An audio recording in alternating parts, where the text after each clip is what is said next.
and has been subsequently autopsied twice with signs of decomposition is incredibly, incredibly unlikely.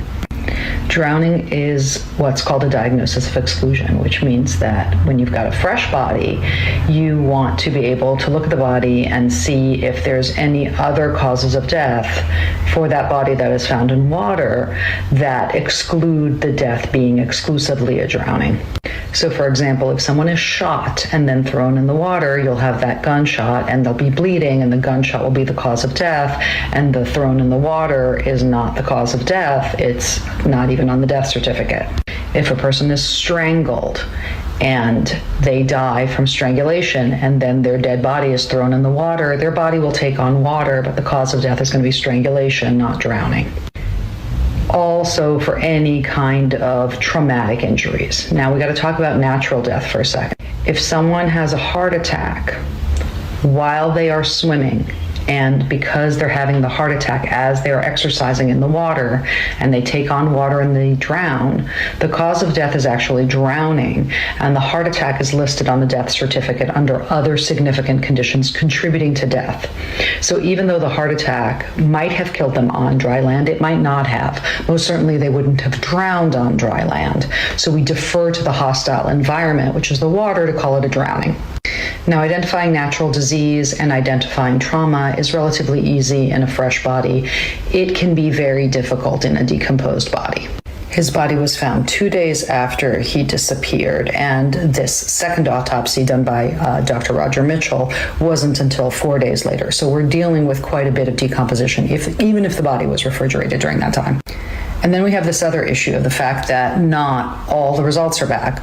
The toxicology would have been done on the fluids from the body from the first autopsy. From the second autopsy, you're going to have a lot higher alcohol levels from the decomposition caused by bacteria, not caused by drinking. So again, it's the fluid and blood from the first autopsy that really matter. And the other thing you have to consider, and there's one other important piece of information from that press conference, which is that the neck block, the portion of the neck from the front end, was missing. So Dr. Mitchell did not have a chance to examine that part of Nolan Wells' anatomy. Why is that important? Because if somebody is strangled, especially manual strangulation, the injuries are going to be to the front of the neck.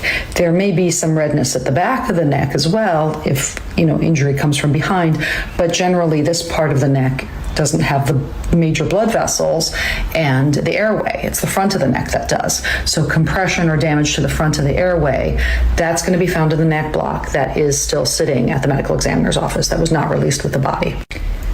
So you may ask, is this common practice for pathologists to keep a portion of the anatomy with them at the medical examiner's office and not release it to the family? And the answer is yes. We will sometimes retain important specimens that have pathology in a jar under formaldehyde at the medical examiner's office for further examination or as evidence. And the absence of that neck block is really important because we still don't have information from the first autopsy that has not been released yet. So we don't know if it was kept out of an abundance of caution, meaning that it didn't have any findings and it was negative, or it was kept because it has findings, because there's a broken hyoid bone, or because there's hemorrhage in the strap muscles. Until we get that first autopsy report, we don't know why it's been retained. So why should anybody do a second autopsy? A second autopsy is often done in cases where there is a high-profile case such as this, or there is concern from the family for foul play, and they're just not getting answers from the medical examiner's office because the medical examiner's office is still doing their investigation and is keeping things under wraps, because if there is foul play, they have the evidence, they have the physical evidence that might be able to trap the killer, and they don't want to release that to the public. Even if there is no evidence of foul play, just the lack of evidence is evidence and is important information that might affect how people are interrogated, whether they're going to tell the truth or not the truth about what happened to him. You have to understand that the medical examiner's autopsy is legally mandated, and it is ultimately the most independent autopsy because it's not beholden to the family, it's not beholden to the prosecutor, to the police, to anybody else. It's an independent agency. So that is an independent autopsy, but it takes time. And it takes time until we get all the information back, including the toxicology report. And to answer the question, if somebody's intoxicated and they drown as a result of their intoxication, meaning that they're just, too intoxicated to be able to swim adequately, the cause of death would still be a drowning, but the intoxication would be considered a significant contributing condition. But because of what I said about alcohol forming from bacteria after death, if the body is decomposed, you have to subtract some of that alcohol because it may have been caused by bacteria and may not have been a sign of intoxication. And you can have up to 0.20 gram percent. So 0.08 is above the legal limit in most states for driving, but you can get up to 0.20 in a massively decomposed body. So it really throws you off when you have decomposition and alcohol to try to figure out whether there was alcohol on board or whether all of it's just been made by bacteria. So I hope this answers some questions about what I saw in the press conference, what other people saw as well. I will go through the autopsy, or at least the report that's been released, with a fine-tooth comb, but this is just my first impressions based on watching the press report. There are cases where one report closes the investigation, and then there are cases where a completed report only raises even more questions. The Nolan Wells investigation appears to be entering that second chapter. After weeks of waiting, the official state autopsy has now been completed and delivered to the Jackson County Sheriff's Office. Yet, despite months of speculation, the findings have not been released publicly, and Nolan's family says they have not received the report either. For many people following this case, that announcement came as a surprise. After all, an independent autopsy had already concluded that Nolan's cause and manner of death were undetermined. So naturally, another question emerged. Could the state's findings finally answer what the independent examination could not? At this point, nobody outside the investigation knows. Authorities have confirmed the report is complete, but they have not disclosed its conclusions. That means detectives, prosecutors, and eventually a grand jury may review evidence the public still hasn't seen. But the autopsy isn't the only development drawing attention. Investigators are also reviewing Nolan's digital footprint, including electronic devices and search activity, as part of their effort to reconstruct his final hours. While many social media posts claim to know what was found, officials have not publicly released any specific tablet search results or announced that those searches changed the investigation. That distinction is important, because in a case like this, rumors can easily become accepted as fact. Investigators don't work that way. Every digital record must be authenticated. Every timestamp must be verified. Every device must be examined before detectives decide whether it has any investigative value. Then, another development shifted attention once again: the emergency C-tow dispatch recording. Since authorities released the audio, millions of people have replayed it, convinced the background voices contain crucial clues about Nolan's disappearance. Some listeners believe they hear Nolan's name. Others claim someone asks, "Is he dead?" But according to forensic audio expert Jennifer Owen, people should be extremely cautious before accepting those interpretations. In an interview discussing the case, Owen explained that many of the enhanced versions circulating online are compressed copies that can introduce distortions, making listeners believe they're hearing words that may not actually exist. She said meaningful forensic analysis must begin with the original, uncompressed recording, not clips that have been repeatedly edited or processed for social media. That warning changes how investigators are likely approaching the recording. They're not asking what YouTube hears. They're asking what the original evidence actually contains.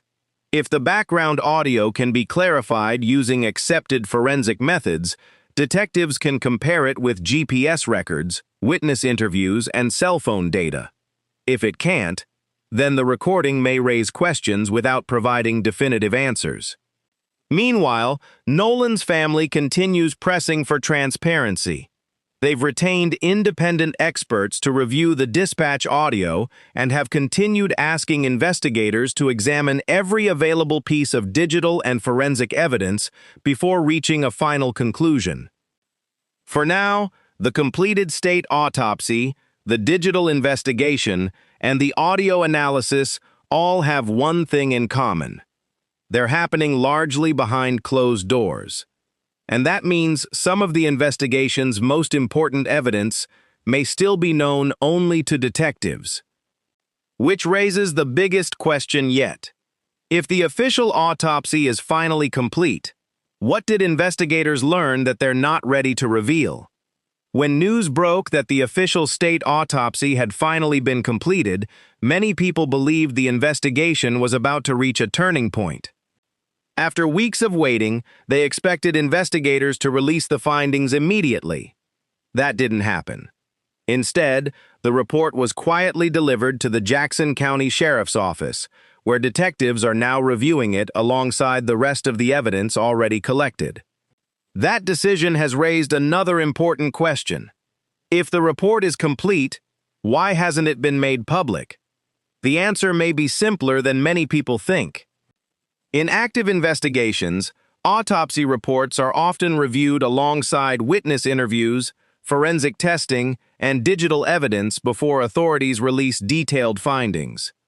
Investigators don't look at the autopsy in isolation. They compare it with everything else. That's especially important in Nolan Wells's case. The independent autopsy commissioned by Nolan's family concluded that the cause and manner of death could not be determined because of advanced decomposition and limitations in the available evidence. Now detectives have a second medical opinion.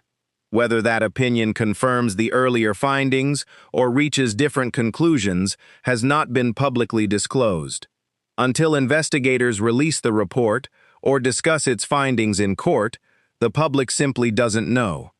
But the autopsy isn't the only evidence investigators are studying. Attention has also shifted toward Nolan's electronic devices. Over the past several weeks, social media has been flooded with claims that investigators discovered significant information through Nolan's tablet and other digital devices. Some posts even claim those searches completely changed the direction of the investigation. At this point, however, authorities have not publicly released specific search history from Nolan's tablet or announced that any tablet evidence has solved the case. That hasn't stopped investigators from examining every available digital record. Modern forensic investigators can recover much more than internet searches. They analyze application activity, messages, location history, photographs, cloud backups, connected devices, and precise timestamps showing when activity occurred. Each one helps detectives answer the same question: what happened during Nolan's final hours? That's why digital evidence has become one of the most closely guarded parts of this investigation. Unlike witness testimony, electronic records don't rely on memory. They preserve activity exactly as it occurred. If investigators can reconstruct Nolan's digital timeline, they may be able to compare it against every public account that's been given since July 4th. Then there's the dispatch recording. For weeks, the internet has focused almost entirely on the background voices. Millions of people have replayed the audio, convinced they hear words that could explain everything. Some hear Nolan's name. Others believe someone asks, "Is he dead?" But forensic audio expert Jennifer Owen has cautioned against jumping to conclusions. According to Owen, enhanced recordings circulating online are not the same as the original evidence investigators possess. Each time a recording is compressed, edited, or processed, new distortions can be introduced. Those distortions can make listeners believe they hear words that aren't actually there.